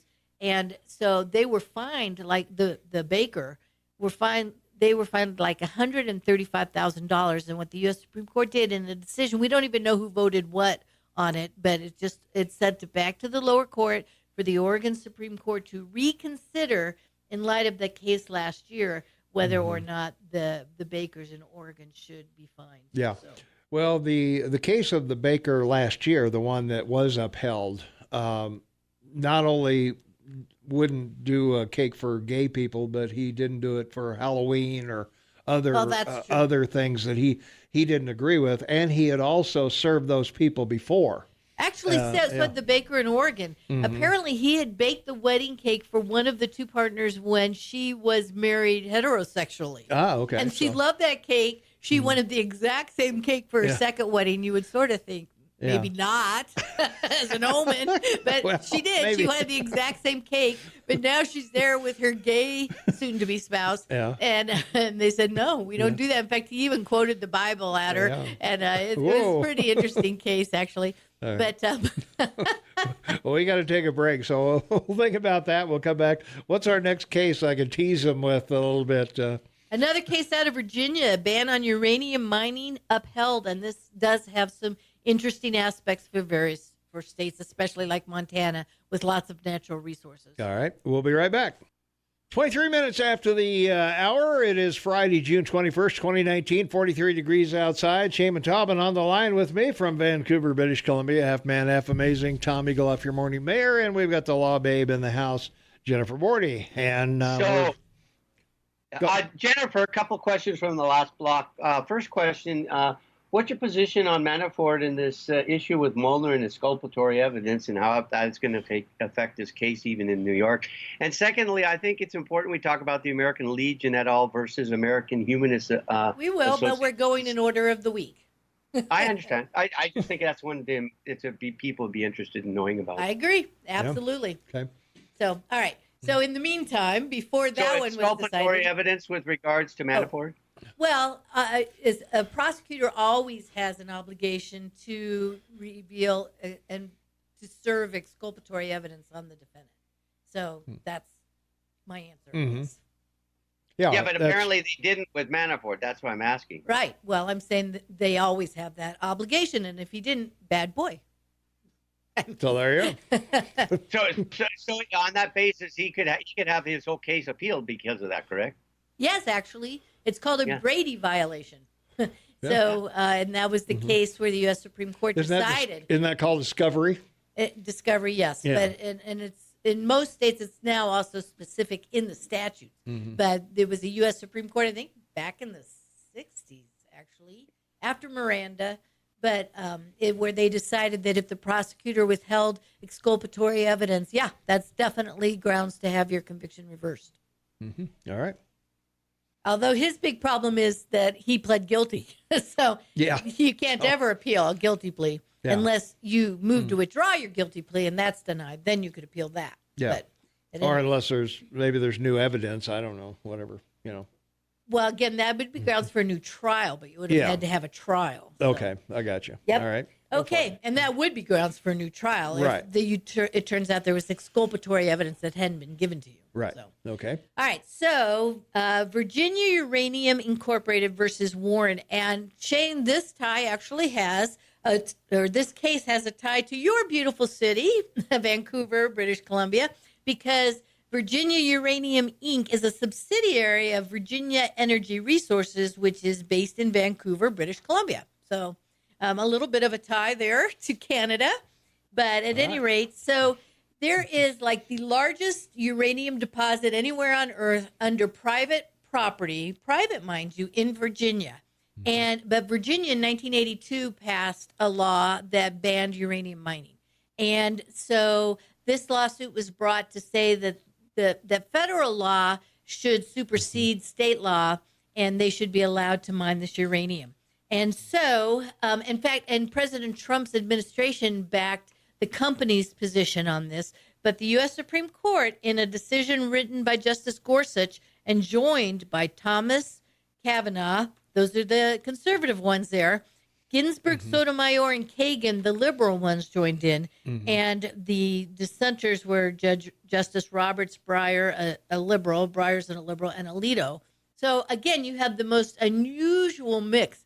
It's just, that's been the most fascinating thing about this week of decisions is anybody who thought they could predict what the U.S. Supreme Court would do based on the political leanings of the justices, you were wrong. That's all I got to say. Okay, so anyway, in this case, and this is important to places like Montana because they specifically said that the act, which was the Atomic Energy Act of 1954, doesn't have to do with mining. So it didn't preempt, and the states have the right to develop policies that are going to govern their natural resources and environment and things like that. So Montana is obviously a natural resource-rich state.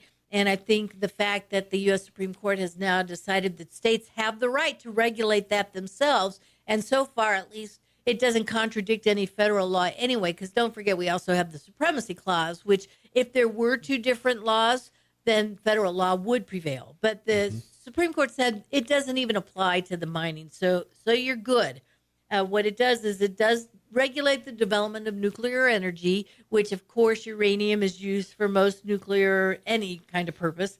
And but states specifically have the right to control their natural resources and protect the environment. So since the law didn't address that and states have that right, then they upheld Virginia's ban on that type of mining. And so the company lost, in other words. So yeah.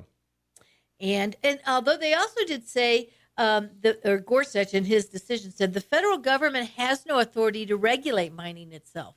Now, I'm not so sure about that, but that's what I guess I shouldn't dispute what a U.S. Supreme Court justice says. But nonetheless, because there are some federal laws that govern mining to an extent, but not this particular law. So there was no supremacy. I think the distinguishing factor is that state land they're referencing, because the Supreme Court, hasn't made a decision about federal land and mining on federal land. Although this was on private land. That's what I just said. Yeah, yeah. On not private state land, on private land. Yeah. Well, but state, not federal land.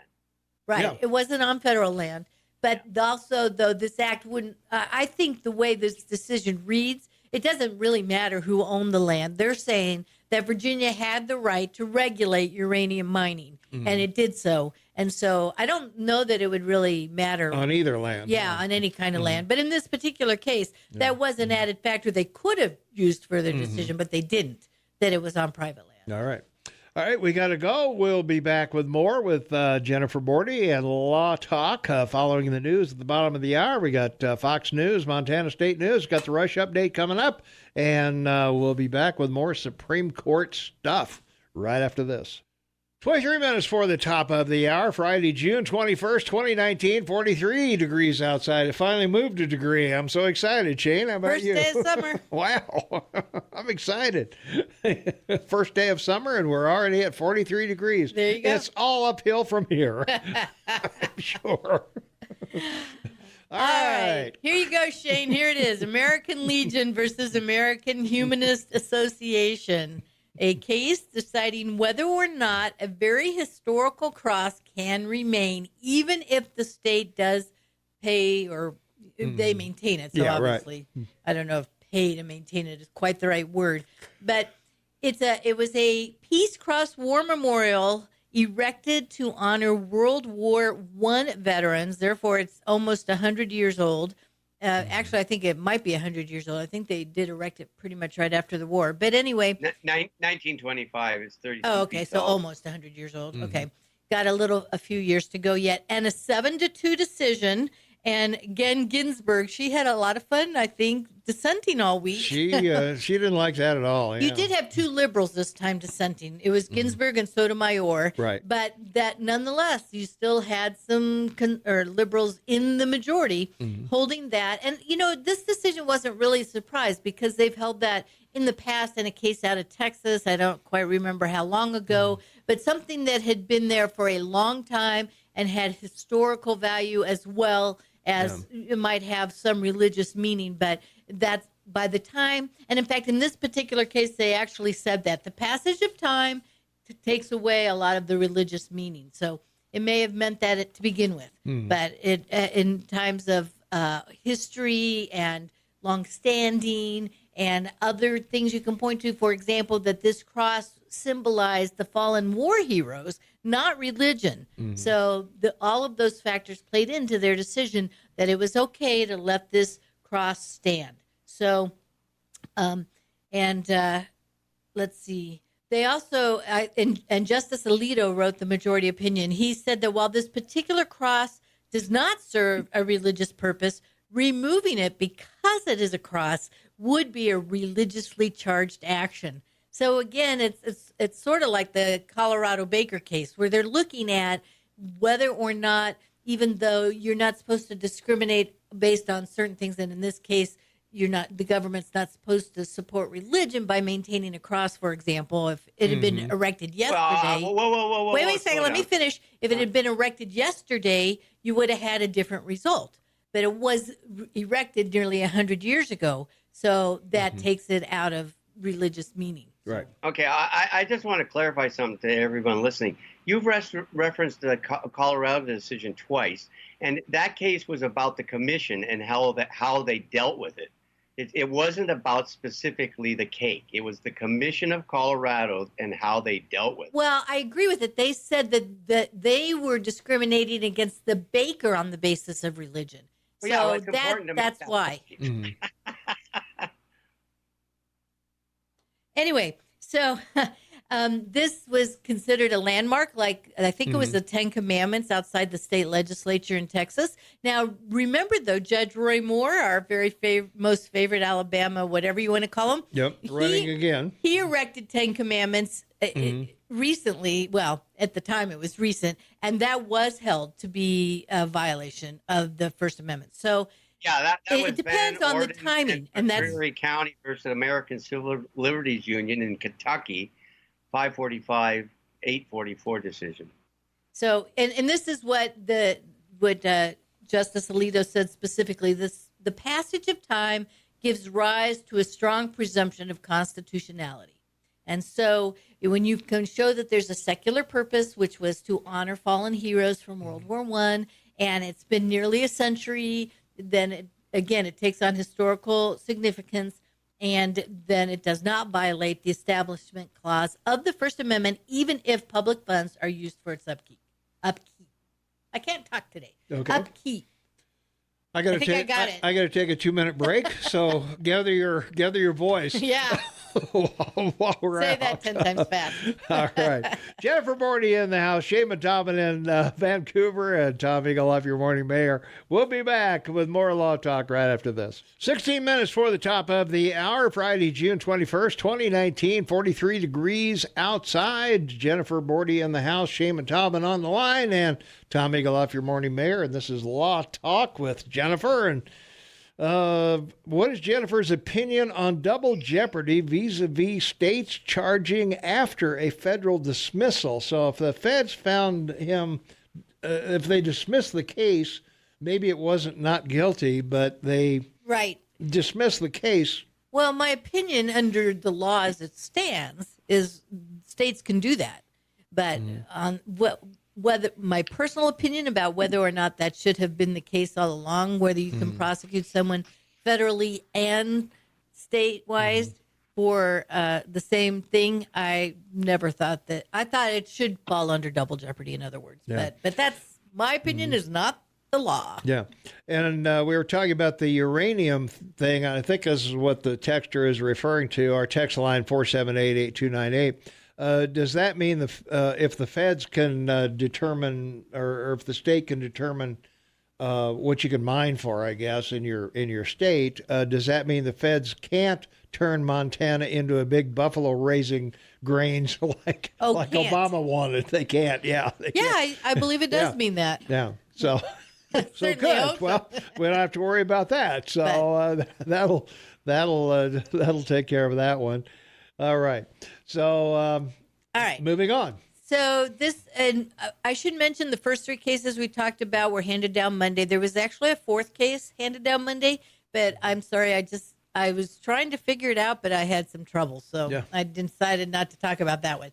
Then they handed down 4 yesterday, and so one of them was Gundy versus U.S. And again, this is a case that has some interesting implications on a couple of levels. And apparently I forgot to write down who decided what on that one. Sorry about that. But anyway, they're all weird. Oh, I know why I didn't. This case was heard October 2nd, which is like the first day of the term. Well, October 1st would always be the first day, but that may be a weekend. It was heard on October 2nd, and Kavanaugh had not yet been appointed. He was still embroiled in his little imbroglio, whatever you want to call it. Right. And so he couldn't participate in the decision. And originally, this decision was 4-4. And usually this kind of information doesn't leak out because that's part of the confidential conferences that the justices have. Sure. But in the end, Justice Alito decided to cast his vote with the liberal wing, and but he specifically said in a concurring but separate opinion that if this case comes up again before the full bench, I could vote another way. Okay. So interesting. It was about sex offender registration, which is a fairly new animal. I think a lot of it started in the 90s, but there was a federal act passed in 2006, and and Congress gave the Attorney General the power to determine when or if it should be applied retroactively to people who were convicted of sex offenses before the act was passed. Yeah. And so, as you know, generally you're not allowed to have what's called ex post facto laws that make something, and that's why it probably doesn't fall within it, but if it makes something criminal that didn't used to be criminal, you can't prosecute somebody before the law was passed, or that did the conduct before the law was passed. But this isn't the conduct itself. It's a sentencing thing, and it's been upheld as not ex post facto. So that's not a huge problem. What was the issue in this case is whether or not Congress could delegate that much authority to the Attorney General. And the U.S. Supreme Court said yes, Congress could do that. And here's the reason why. And it's been a while since we've ever talked about this, but this has been a pretty interesting issue and big for a lot of our listeners in the past, which is why can the executive branch, why do they have the power, for example, to pass rules and regulations that will more specifically define or explain the law that Congress passed? And that's because it's a necessity. It isn't in the Constitution, it's true, but it's been long held to be the practice, I think, since like the very first U.S. Supreme Court back in the 18th century, that you have to be able to delegate some authority and some power to the executive branch to carry out the laws that Congress passes. And so that is often true, but here the Gundy was his name, obviously, that brought this lawsuit, felt that was too much authority given to the Attorney General to decide if this law should be applied retroactively, to who it should apply, if it should apply at all. If so, maybe change their mind, his or her mind later, and not have somebody have to register. And this man was convicted of failing to register, by the way. Right. So that's why it's so interesting. And while I have often thought maybe that governmental agencies have a little bit too much power and authority to pass rules and regulations and enforce the rules and regulations they pass, but it's, again, a long-standing practice, and I don't think any decision is going to change that. I always thought the registration of that was really, really broad, on what they defined as a sex offender. A sex offender. Well, and then they expanded it. Now it's sex and violent offender registries in most states, including Montana. So, it's interesting to see. Now it's mandatory for sex offenders, and that includes even indecent exposure, which can be a misdemeanor. Some sexual assault could be a misdemeanor. It's never a misdemeanor if it's against a minor. But right, yeah. At any rate. Well, that's what I was thinking is kind of, somebody gets drunk and says, "Hey, baby," well, and flashes some girl or something, and the rest of your life is ruined because everywhere you go, you got to sign up for doing that one thing that maybe you were drunk or maybe you were just who knows what. I think it was a misdemeanor. Yeah, but the importance of this decision is that people that have been released on probation have, there's standard guidelines, for them to go back to prison if they break probation. But this also covers people that have been released without probation and can then, be sent back to prison if they offend. Offend again. Correct. That's the importance of it. It's not just people on probation, but also people that have committed these crimes. Right. In fact, most state laws and the National Act as well, they do require offender registration for life. Right. So, yes, you would have finished your sentence probably at some point, or maybe you were released from prison without having to be on probation or parole because you did your whole sentence behind bars. But, yes, Shane is right. It does apply forever in most cases, although there is, at least in Montana, there is some ability to go to court after a certain amount of time and say, hey, I think I should be relieved of this obligation to register as a sex offender. Sure. Yeah. So, and I do have a problem with it, as well as some of the other sentencing provisions. I think we talked just last week about how sometimes the statutory rape isn't as bad as it sounds. We're talking a 15-year-old and a 19-year-old, and the 15-year-old pursues the 19-year-old, and he doesn't have the brains to say no. Right, yeah. I really don't think there should be a mandatory 4 years in prison for that, which there is in Montana, although there are ways to get out of that. But, or to have to register for the rest of your life as a sex offender when at 19 you had sex with a 15-year-old. It just... It doesn't seem right, and I think those are the types of circumstances where they can probably come back after 20 years and say, hey, Judge, I really think I shouldn't be required to register as a sex offender the rest of my life. Yeah. And Justice Kagan wrote the decision in this case, and as I said a few minutes ago, she emphasized that if the delegation in this act was unconstitutional, then most of government is unconstitutional, which some people say, yeah, duh. But anyway, okay, hold that let thought, me just finish her sentence. Dependent as Congress is on the need to give discretion to executive officials to implement its programs. And that's what we're talking about, that Congress can't do it all. So they have to be able to delegate. Okay. We'll be right back right after this. Here's Rush. We got about 3 minutes left here, Jennifer. What's the story? All right, one more case I want to talk about that was handed down yesterday, and this is a surprising result, but and as usual, a surprising mix of who did what. But in fact, I will tell you that Justice Thomas dissented, but joined by Elena Kagan and Neil Gorsuch. So that's, again, conservative liberals all over the place. But in the case of McDonough v. Smith, the U.S. Supreme Court held that the 3-year statute of limitations that you generally have to bring a claim for violation of your civil rights, generally any claim accrues once you know all the elements are there.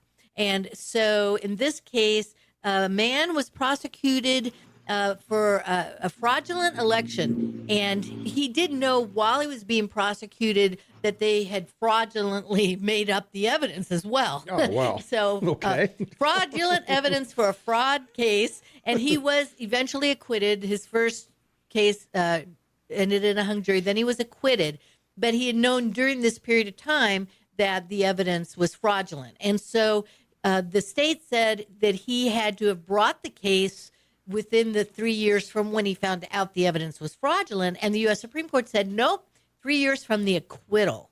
So he was okay in his claim for a violation of his civil rights.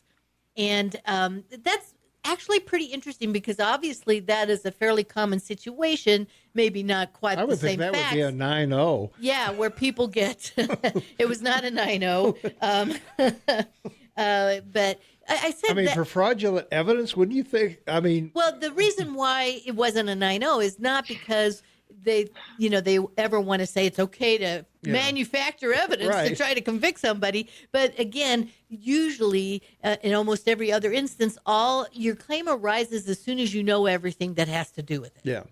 And he knew before he was acquitted. But on the other hand, I would want an acquittal too, to say, see, I told you it was manufactured fraudulently. So it really interesting case. But that one at least was a surprising result. I would have expected the U.S. Supreme Court to come out and say, no, it was 3 years from the discovery that they were manufacturing the evidence. Say goodbye, Shane. Goodbye, man. Thank you, Jennifer. Everyone be happy, be safe, and have a great summer weekend. Yeah. Thanks, Shane. You too. All right. We'll be back. Okay. Some sad news to report. I guess Perkins is going to close. They can't find people. And now that you have to pay workers, waitresses and waiters minimum wage, $8.10 an hour, it's really hard to find people. So I've got it on good authority from at least two sources that they're going to be closing in a month. So supporting them, I guess, won't help unless you want to go out there and work. So that will be the thing to do. We'll see everybody bright and early Monday morning, 6 a.m.